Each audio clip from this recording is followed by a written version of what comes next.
Welcome to Study IQ. Video में हम बात करने वाले हैं एक बहुत ही इंपॉर्टेंट टॉपिक के बारे में। आज के समय देखिए ईरान में एक रियलाइजेशन आ रही है। इनको अब जाकर समझ में आ रहा है कि परहैप्स इजराइल ने ही ईरान के पूर्व प्रेसिडेंट इब्राहिम रईसी को मारा था।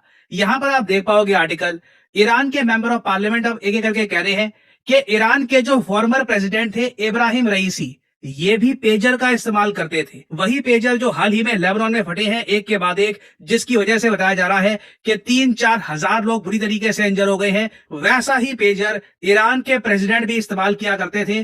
तो क्या पॉसिबिलिटी नहीं है कि इजराइल ने वही पेजर एक्सप्लोजन का यूज किया हो? और हेलीकॉप्टर में आप इमेजिन कर सकते हैं जब इनकी मौत हुई थी। बाय द वे, अगर आप लोग भूल गए हैं, मैं आपके लिए रिफ्रेश कर दूं मेमोरी।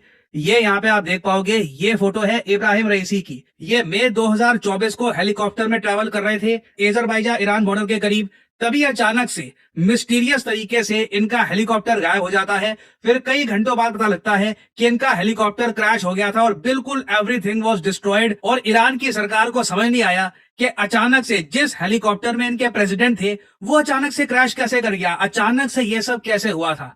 मगर अब देखिए ईरान के जो एमपी हैं ये खुल के कह रहे हैं कि सिंस इब्राहिम रईसी भी पेजर इस्तेमाल करते थे, कोई बड़ी बात नहीं है कि तेल अवीव या जेरूसलम में बैठा हुआ मोसाद का एक एजेंट होगा, उसने बस एक बटन दबाया होगा और सडनली, कोई बड़ी बात नहीं है, इब्राहिम रईसी का जो पेजर है ये भी बज पड़ा होगा, एक्सप्लोजन हुआ होगा और उसके बाद अनफॉर्चुनेटली इनकी डेथ हो गई। नाउ अगेन, ऐसा नहीं है कि ये बात हम बस एज्यूम कर रहे हैं कि इब्राहिम रईसी भी पेजर यूज करते होंगे। इनकी आज के समय कई फोटोज आ रही हैं, कई वीडियो सामने आ रही हैं, जहां पर हमेशा इनके पास एक पेजर रखा होता था। यहाँ पे आप देख पाओगे, ये ईरान के उस वक्त के प्रेसिडेंट इब्राहिम रईसी, और यहाँ पे पेजर, ये इनका पर्सनल पेजर बनाया जाता है। और अगर यहाँ पे आप सोच रहे हैं कि ये पेजर को लेकर इतना ऑब्सेशन क्यों था, चाहे हिजबुल्लाह आप देख लीजिए, इवन ईरान के जो एम्बेसडर है इन लेबनान, वो भी पेजर का इस्तेमाल कर रहे थे। इब्राहिम रईसी भी हम देखते हैं ये भी पेजर का इस्तेमाल कर रहे हैं। ये कई दशकों पुराना गैजेट, ये हिजबुल्लाह, हमास, ईरान यहाँ पर इतना पॉपुलर क्यों है, समझाता हूं आपको। आप लोगों ने पेगासस का नाम सुना होगा, कई और स्पाईवेयर सॉफ्टवेयर का नाम सुना होगा, और एक बात नोट करी होगी, जो भी आज के समय जासूसी के सॉफ्टवेयर हैं, जो एक बार को आपके व्हाट्सएप के मैसेजेस हैं ये भी पढ़ सकते हैं, आपके फोन का जो सारा डेटा है वो कॉपी करके चुरा सकते हैं, ये सब इजराइल आराम से बनाता है। इजराइल की जो प्राइवेट कंपनीज हैं ये साइबर सिक्योरिटी में वर्ल्ड लीडर्स हैं। और ईरान को, हिजबुल्लाह को ये पता था कि आपस में अगर कम्युनिकेट करना है तो अगर इंटरनेट का इस्तेमाल किया कहीं से भी तो सारी इंफॉर्मेशन लीक हो जाएगी। इजराइल का मोसाद या फिर जैसे पेगासस और वेरियस और सॉफ्टवेयर्स, उससे आराम से सारी इंफॉर्मेशन ये लोग निकाल लेंगे। ई सिम यूज करना, सिम कार्ड यूज करना, ये भी ईरान, हिजबुल्लाह के जो लोग हैं ये सब नहीं करना चाहते थे। तो इन लोगों ने वापस फोकस किया पेजर पे। पेजर बहुत ही सिंपल पीस ऑफ इक्विपमेंट है, इसमें इंटरनेट नहीं चाहिए, इसमें सिम कार्ड नहीं चाहिए, ये रेडियो वेव्स पे काम करता है। रेडियो वेव से यहाँ पर जो भी टेक्स्ट मैसेज या नंबर का मैसेज आ जाएगा, ऐसा तो है नहीं कि यहाँ पे आपको कोई ऑडियो कॉल आएगी, इससे आप किसी से फोन पे बात कर पाओगे या फिर कोई इमेज देख पाओगे। यहाँ पर बहुत ही बेसिक इंफॉर्मेशन पास ऑन हो सकती है। और ईरान, हिजबुल्लाह की मजबूरी देखिए कि मोसाद, इजराइल के डर की वजह से इन लोगों को पेजर यूज करना पड़ रहा था लंबे समय तक। बट मोसाद ने आज से कई साल पहले इसका तोड़ निकाला। ऑब्वियसली इजराइल को भी पता था कि आज के समय हिजबुल्लाह और ईरान ये लोग पेजर का यूज कर रहे हैं। इजराइल को ये बात पता थी कि पेजर आज के समय देखिए मास प्रोड्यूस नहीं हो रहा। पेजर कौन खरीदता है? 2-3 हजार का डिवाइस है, ऐसा तो है नहीं कि पेजर बड़े स्केल पर इंडिया में, चाइना में मैन्युफैक्चर हो रहा है। बहुत ही लिमिटेड लोकेशंस में बहुत कम क्वांटिटी में पेजर मैन्युफैक्चर होते हैं। तो इजराइल को पता था कि इनके पास एक मौका है कि इजराइल खुद अपने बनाए हुए पेजर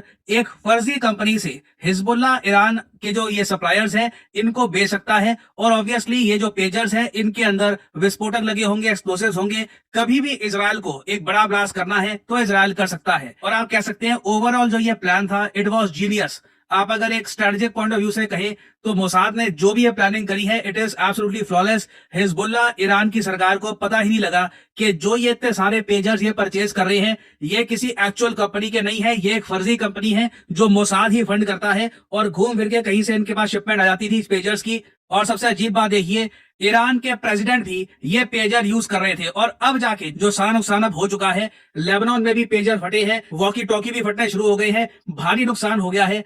अब देखिए ईरान में एक काम हम ये देख रहे हैं कि ये लोग अपने देश में जो भी पेजर्स थे, जो भी पुराना इक्विपमेंट था कम्युनिकेशन का, ये सब डिस्ट्रॉय कर रहे हैं।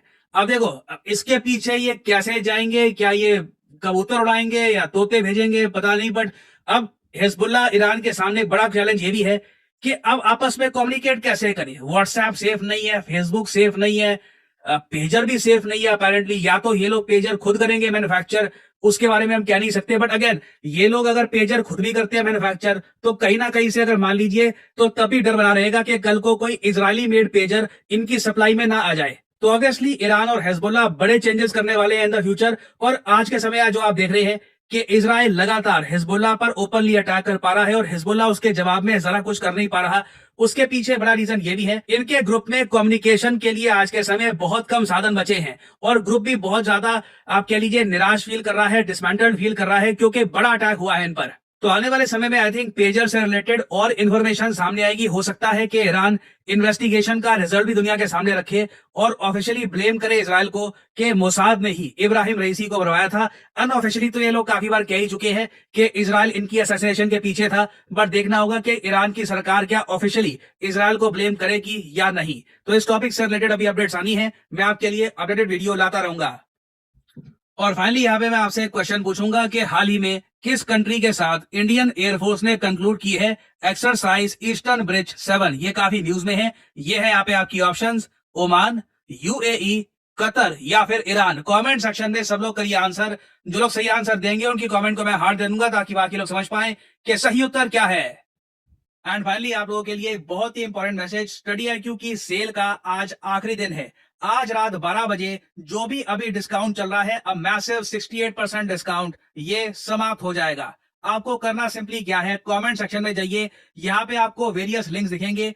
अगर आप यूपीएससी की तैयारी करना चाहते हैं तो यूपीएससी का कोर्स आप कर सकते हैं परचेज। बाय द वे, ये अभी स्टडी IQ का आखिरी प्रतिज्ञा 2025 का बैच है, इसमें आप कर सकते हैं एनरोल। उसके अलावा आप अगर यूपी स्टेट एग्जाम के लिए प्रिपेयर करना चाहते हैं, बिहार स्टेट एग्जाम के लिए, इनके कोर्सेज भी यहाँ पे आप कर सकते हैं परचेज। आज रात 12 बजे इन कोर्सेज पर डिस्काउंट खत्म होने वाला है। तो आपको करना क्या है, लिंक पर करिए क्लिक और यहाँ पे आपके सामने खुल जाएगा ये पेज, और फिर बाय नाउ पे करिए क्लिक और आपके सामने जो ये प्राइस है ये कभी भी पे मत कर देना। सिंपली यहाँ पर कोड टाइप करिए, यहाँ पे आपको पहले क्लिक करना है 4 ऑफर्स अवेलेबल पर, फिर आपके सामने ये आ जाएगा, यहाँ पे कोड डालिए PD10 और प्राइसेस अपने आप गिरना शुरू हो जाएंगे। इस कोर्स के अंदर आपको मिलती है live class, 1-to-1 mentorship, answer writing program, prelims test series और साथ ही साथ स्टडी IQ का special gift box deliver to your address, जहां पे study IQ branded maps, pens, notebook, text books ये सब डिलीवर की जाएंगी straight to your address. So use the code PD10 to get the maximum discount possible. So इसी note के साथ ये है वीडियो का अंत। Thank you for listening and as I always say, may the gods watch over you.